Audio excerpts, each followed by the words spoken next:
তা আজ বাংলাদেশ একটি গভীর সংকটময় মুহূর্তের মধ্য দিয়ে যাচ্ছে।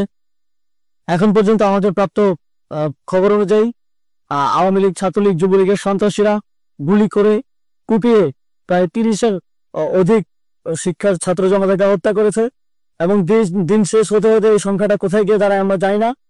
এরই প্রেক্ষিতে আমরা একটি সিদ্ধান্ত নিয়েছি, আমাদের একটি জরুরি সিদ্ধান্ত মোতাবেক আমাদের যে 6 তারিখের যে লং মার্চ টু ঢাকা কর্মসূচি ছিল সেটিকে আমরা একদিন এগিয়ে নিয়ে এসেছি। অর্থাৎ আগামীকাল 5ই অগস্ট সারা দেশের মুক্তিকামী জনতাকে ঢাকার উদ্দেশ্যে রওনা হওয়ার জন্য আমরা আহ্বান জানাচ্ছি।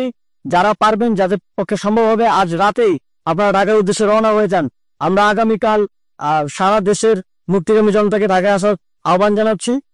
বিশেষ করে ঢাকার আশেপাশে যে জেলাগুলো আছে, আপনারা দায়িত্ব নিয়ে মসজিদের মাইকে ঘোষণা দিয়ে যাদেরকে পাবেন সবাইকে নিয়ে ঢাকার উদ্দেশ্যে রওনা হন। এই লড়াই আমাদের জন্য একটি চূড়ান্ত লড়াই। আমরা চূড়ান্ত ঘোষণার জন্য প্রস্তুত, আমরা গণভবনের দিকে যাত্রার জন্য প্রস্তুত এবং সেই উদ্দেশ্যেই আপনারা সবাই ঢাকা আসুন। আমরা আপনাদের সবাইকে নিয়ে আমাদের চূড়ান্ত দাবি আদায়ে এগিয়ে যাব।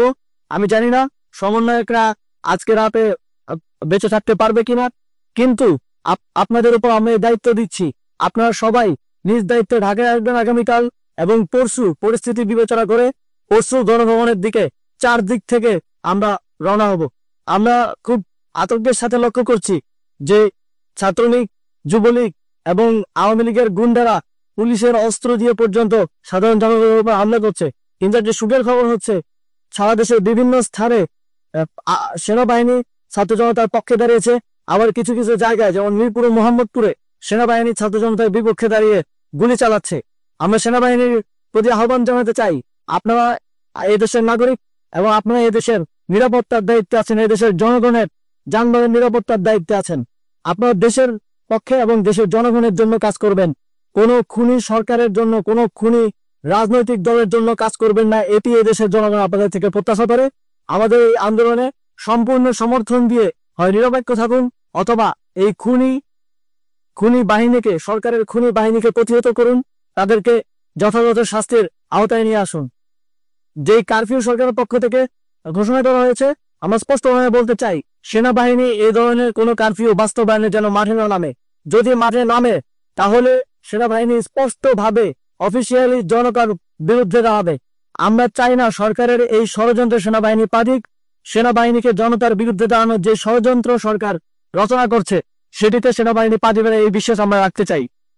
আওয়ামী লীগ আজ সারা দেশে তাদের খুনি বাহিনীকে নামিয়ে দিয়েও ছাত্র জনতার প্রতিরোধের মুখে টিকতে পারেনি। রাজপথের পরাজিত শক্তি হিসেবে তারা সেনাবাহিনী সহ অন্যান্য বাহিনীকে আমাদের বিরুদ্ধে কাজে লাগানোর চেষ্টা করছে। এই চেষ্টাকে, এই ষড়যন্ত্রকে ব্যর্থ করতে হবে এবং আগামীকাল সারা দেশে মসজিদে মসজিদে ঘোষণা দিয়ে ঢাকার উদ্দেশ্যে আপনারা রওনা হন। প্রত্যেকটি পরিবার থেকে অন্তত পক্ষে একজনকে ঢাকার উদ্দেশ্যে রওনা করে দিন, এই ইতিহাসের সাক্ষী হতে, একটি নতুন বাংলাদেশের অভ্যুদয় ঘটানোর একজন কর্মী হতে। ধন্যবাদ সকল।